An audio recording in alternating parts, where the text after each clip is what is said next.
Now let's see this question. This question came in GATE 2015 for 2 marks. The question is, let an represent number of bit strings of length n containing 2 consecutive ones. What is the recurrence relation for an? Okay, so they are talking about a bit string of length n. Let's say there's a bit string, something like 0 0 1 0 0 1 1, anything 0 0 1 1 0 1 0 1 0 0, something like that.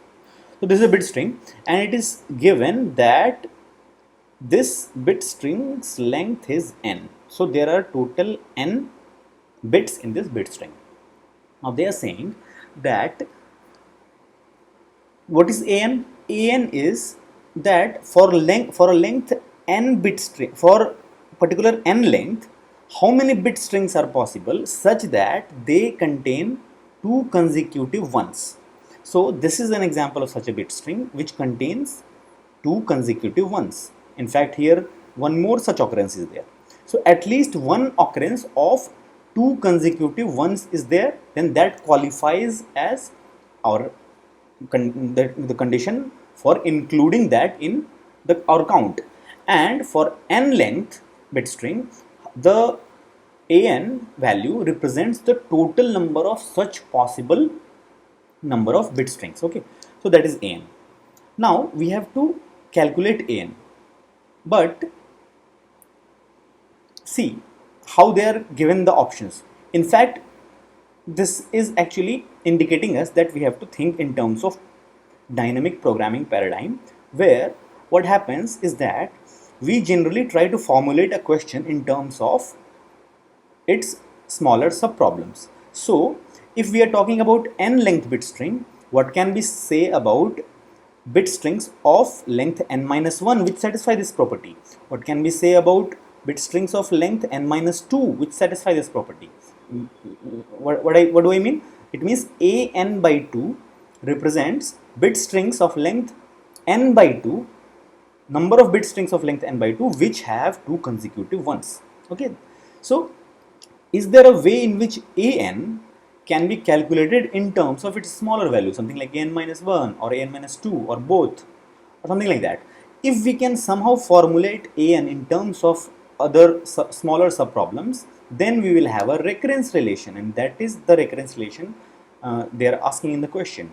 In fact, if we have such a recurrence relation, then we can iteratively find an for any value, because we can start from smaller values like 0 1 2, and we can iteratively build on top of that to find any value of n, a50, a5, a10, anything we can calculate, right? So they are here only asking that how you are going to create such a recurrence relation. Okay, so let's start. So we have to find an. Okay, for that we are going to analyze a particular bit string and try to understand that how this condition of 2 consecutive ones is going to affect our calculation of an. We have to calculate an and we have to see that. Okay, so see, whatever analysis we are going to do, whatever bit string is there which is counted as a part of the counting process of an, that bit string, only two possibilities are there, that this last bit is either 0 or 1, isn't it? Only two possibilities are there. So my point is that there is one possibility where last bit is equal to 0, that is one possibility, and another possibility is last bit is equal to 1. Okay, now focus on this.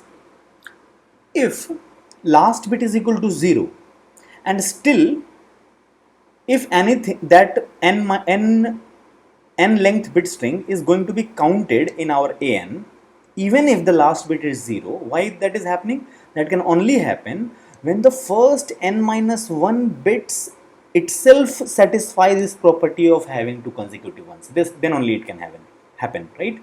And if it happens, then definitely that is an minus 1. Why? Because this n minus 1 length bit string, n minus 1 length bit string, how many such bit strings are possible? A n minus 1. And for each of those bit strings, if I simply append 0 at its end, whatever the bit string is coming from these different values, if I simply append 0 at its end, that is going to give us a bit string of length n, which is going to satisfy this property. So here my point is that our count is basically a n minus 1. That is our count. Okay. Now we are going to understand what happens if last bit is equal to 1. Now this is tricky. See, if last bit is not 0, if last bit is something like 1, so I'm talking about something like, let's say this. So there are total n bits and the last bit is 1. If last bit is 1, then either that can contribute to this thing, two consecutive ones, either it can contribute or it cannot contribute, right? And whether it is contributing to that or not, for that we have to see other two cases, that what is the second last bit, we have to see what is the second last bit. So there are two possibilities, that second last bit is equal to 0, that is one possibility, and the another possibility is that second last bit is equal to 1. Now think about this, that if the last bit is equal to 1 and second last bit is equal to 0, if situation is something like this, that second last bit is 0, last bit is 1, then see, then definitely this pair is not going to contribute to our definition, two consecutive ones. Definitely this is not. So even if this 0, 1 is at the end, but then also somehow this n length bit string is going to occur in our count. That can only happen when this rest of the n minus 2 bits themselves have two consecutive ones, and that means that they are part of a n minus 2, which means that if we take a n minus 2 and we take all the occurrences, whatever a n minus 2 count occurrences are there for n minus 2 bit string, n minus 2 bit strings length, that whatever occurrence is there, if at the end we simply append 0, 1, that is going to be our answer, because this itself satisfies the property two consecutive ones. This itself has that thing. So what my point is that such in this situation total n minus 2 such situations are there, because a n minus 2 is the count of total bit strings of length n minus 2, and at that point of time we are going to simply append 0, 1 for each of that instance. Now let's talk about what happens if last bit is 1 and second last bit is 1, which means that they are talking about something like this, that what happens if something like this is there, that the last bit is 1 and second last bit is 1. Now see, now this is interesting. See, if the second last bit and last bit is 1, it means that only these two bits by itself they are satisfying the properties of two consecutive ones. See, two consecutive ones.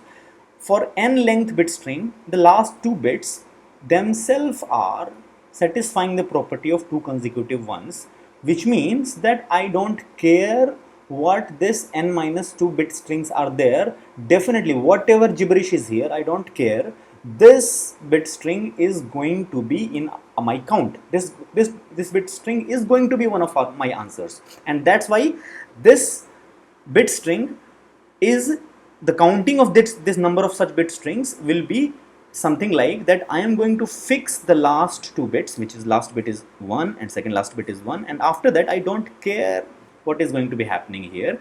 It means that for each of the n minus 2 slots, whatever I put whether 0 or 1, I don't care, but each of the n minus 2 slots, either I put 0 or I put 1. Here also either I put 0 or I put 1. I don't care, because this is going to be my answer. I simply have to count what are the different possibilities in which how many counts of such instances is possible, how many such n minus 2 length bit strings is possible, such that I simply append 1, 1 and I am done. And that will be done 2 raised to the power n minus 2 times, because for each of these n minus 2 instances, for each can be filled two ways. First slot, second slot, third slot, each of the slots can be filled till n minus second slot. Everything can be put in two ways, either 0 or 1. And that's why the total thing will be the product of these values, which is going to be 2 raised to the power n minus 2. I'm talking about the first n minus 2 bits. And that's why this count is going to be 2 raised to the power n minus 2. Okay. So overall now I can write the recurrence relation an is simply, these are the only possibilities. I'm going to simply add them. So an minus 2 plus an minus 1 plus this, right? So an minus 2, that is 1, this is done. An minus 1, this is done, and plus finally there is a exponent 2 raised to the power n minus 2. Okay, so this is the recurrence relation where I can find an in terms of smaller sub problems. Okay, that is what we wanted to find. And now we are going to see which of the options are correct. And definitely an minus 2 plus an minus 1 plus 2 raised to the power n minus 2. This option is correct, and that's why A is the answer for this question.